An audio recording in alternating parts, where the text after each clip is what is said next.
Time now for the front page for Friday, August 25th, 2023. Sadly, President Donald Trump was arrested in Georgia. He posted bail, and they took a mugshot. Donald Trump was arrested yesterday evening at the Georgia Fulton County Jail on charges he tried to steal the 2020 election. The fourth criminal case he faces while campaigning for president next year. Trump is one of 19 defendants in the indictment that alleges racketeering by a criminal organization that tried to overturn the election results. Local authorities said Trump would be treated like any other defendant. The processing, with authorities collecting fingerprints and a photograph, contrasts to his three other cases in New York, Florida, and Washington, D.C., where he was processed at a courthouse during the same trip when he entered a formal plea to charges. His photograph was not required at the previous bookings because he is so well known. For his part, President Trump talks about the mugshot experience. This from Fox News. Former President Trump said that Georgia officials insisted he have a mugshot taken. That happened last night during processing at the Fulton County Jail. President Trump told Fox News Digital in an interview exclusively that he was doing this mugshot, and it was not a comfortable feeling, especially when you've done nothing wrong. The former president and current 2024 Republican frontrunner turned himself in last night to the Fulton County Jail in Atlanta, Georgia, after being charged out of District Attorney Fani Willis's investigation into his alleged efforts to overturn the 2020 presidential election in the state. Quote, "This is all about election interference," said the former president. "It all comes through Washington and the DOJ and crooked Joe Biden. Nothing like this has ever happened in our country before." Trump said the United States is doing horribly, but now it's doing worse because we have become a third world country, unquote. The court set Trump's bail at $200,000. He was quickly processed and released last night. President Trump returned to X, and he posted his mugshot after more than 3 years. Donald Trump returned to Twitter, now called X, to tweet his booking photo following his arrest in Georgia on 2020 election charges. This from USA Today. Former President Trump, who has not posted on Twitter since he was banned in 2021 after the Capitol riot, has been peppering his 6 million plus followers with daily updates on Truth Social. On Thursday, yesterday, the former president posted a photo of his Fulton County booking mugshot hours after being arrested and released in the Georgia election case. With Twitter emerging as a popular political hub for conservatives under the social media company's billionaire owner Elon Musk, Trump's legal troubles began to escalate. The former president reclaimed his favorite megaphone, as reported by USA Today. GOP debate news.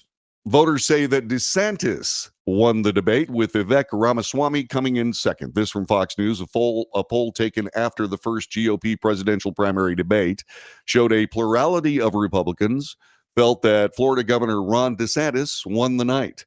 According to a Washington Post poll conducted alongside 538 and Ipsos, 29% of Republican voters polled said that DeSantis performed the best out of the 8 candidates on the stage in Milwaukee. The poll was conducted from August 23rd through 24th. It polled 775 potential Republican primary voters who watched the debate. The second best performance, according to the poll's respondents, was from entrepreneur Vivek Ramaswamy, who had support of 26% of the GOP voters. Former UN Ambassador Nikki Haley was the only other candidate to poll in double digits, with 15% of GOP voters saying she had the best night. The debate, by the way, was a serious ratings winner for Fox News. This reported by CBS News. The first Republican presidential primary debate in Milwaukee Wednesday night attracted more than 11 million viewers on Fox News. This according to ratings data from Nielsen. A Fox spokesperson said the total rose to 12.8 million when broadcasts on Fox Business Network and the company's streaming platforms were included. The 11 million figure is lower than the average viewership for the GOP updates, make that debates in 2015 and 2016. The last time there was a competitive primary, according to historic ratings data provided by Nielsen. In that cycle, GOP primary debates attracted an average of 15.4 million viewers on the main broadcast. There was another broadcast, this one from X, and Forbes said it had a very good night as well. In fact, the Trump-Carlson interview got 154.7 million views. Former President Donald Trump and his campaign touted the number of views his interview with ex-Fox host Tucker Carlson that aired on X on Wednesday night's GOP night. The way the platform, formerly called Twitter, counts impressions doesn't necessarily reflect how many times the post had actually been watched. The interview posted on Carlton's X account had received 154.7 million views as of 7 a.m. Eastern Time on Thursday. Trump and his campaign have bragged about the views, with the ex-president saying on Truth Social, "Looks like the Tucker Carlson interview will end up with an over 100 number. Wow."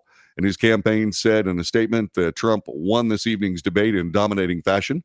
More people watched Trump interviews on X than watched the mainstream media's coverage of the debate.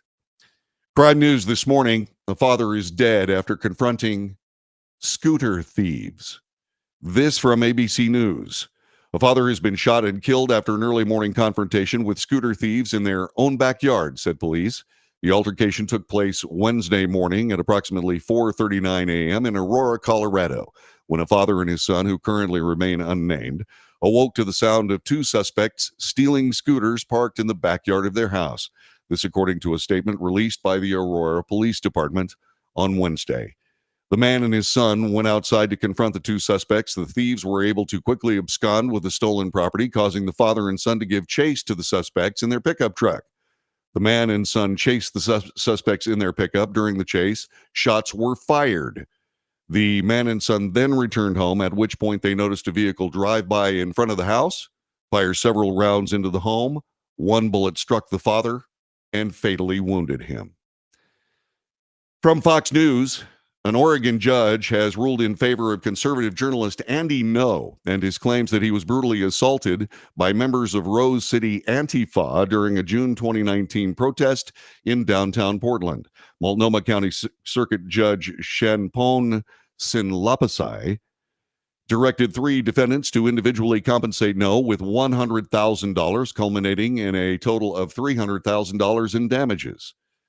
On August 8th, the August 8th ruling is some vindication for Ngo, as a Portland jury found two other defendants listed in the same civil suit not liable for that assault. Quote, "It feels like some vindication for a really horrific, re-traumatizing process through the litigation process," Ngo told Fox News. In a virtual court session on Monday, Judge Sinlasapai found Corbin Catherine Bellier, Madison Denny Lee Allen, and Joseph Evans, currently legally named Samich Overkill Shot Deputy, responsible for assault, battery, and intentional infliction of emotional distress. In international news this morning, Russian President Vladimir Putin has sent his condolences to the family of Evgeny Prigozhin. This happened yesterday after breaking his silence after the mercenary leader's plane crashed with no survivors 2 months after he led a mutiny against army chiefs. This from Reuters. Putin's comments, which suggested he harbored decidedly mixed feelings about the Wagner mercenary boss, were the most definitive yet on Prigozhin's life. Before he spoke, the only official statement had come from the aviation authority, which said that Prigozhin had been aboard the downed plane. Russian investigators have opened up a probe into what happened, but have not yet said what they suspect caused the plane to suddenly fall from the sky northwest of Moscow on Wednesday evening. U.S. Department of Defense on Thursday said there was currently no information to suggest that a surface-to-air missile took down the plane. Out of Ukraine, CBS News reports Ukrainian pilots will soon be flying F-16s in the United States. A small number of Ukrainian pilots and support personnel will arrive in the U.S. next month for F-16 fighter jet training. This, according to the Pentagon. The group will start supplemental English language training in Texas at Lackland Air Force Base in September. Then in October, head to Morris Air National Guard Base in Arizona for training on F-16s, according to Air Force Brigadier General Patrick Ryder. This, according from the Pentagon press secretary at a news briefing.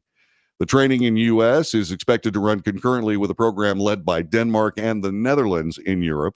Last week, the Pentagon said it would host training in the U.S. if capacity was met in Europe, but officials have since decided it's faster to go ahead and offer up training here in the United States. The announcement comes after the Biden administration gave assurances last week the U.S. would expedite transfers of F-16 jets to Ukraine once training is complete. The Ukrainians, for months, have been asking for jets to help in their fight against the Russian invasion. Elsewhere in international news, the Spanish soccer executive is going to resign. This from USA Today. The president of Spain's Soccer Federation will resign from his position today, according to ESPN and multiple Spanish news outlets. The move follows days of controversy and criticism regarding his actions at a ceremony celebrating the nation's first Women's World Cup title.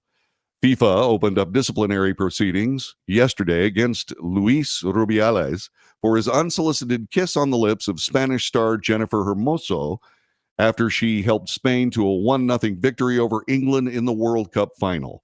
Rubiales initially defended his actions as two friends celebrating. However, as the backlash continued to mount, including from Hermoso herself, Rubiales issued a formal video apology for what he called a mistake. And finally, this morning, out of space news, this from CNN. A SpaceX and NASA mission that was sent to launch 4 astronauts representing 4 nations and space agencies across the globe to the International Space Station was abruptly called off last night. The precise reason for the delay, announced Thursday night, was not immediately clear. The astronaut SpaceX Crew Dragon spacecraft had been slated to launch atop a SpaceX Falcon 9 rocket from NASA's Kennedy Space Center in Florida at 3:50 early this morning. In a social media post, SpaceX said that it was only delaying the liftoff time to Saturday, August 26th at 3:27 a.m. because it provides teams additional time to complete and discuss analysis. The vehicles remain healthy, and the crew is ready to fly, according to a post shared on X. That is the front page for this Friday, August 25th. Thanks for joining us.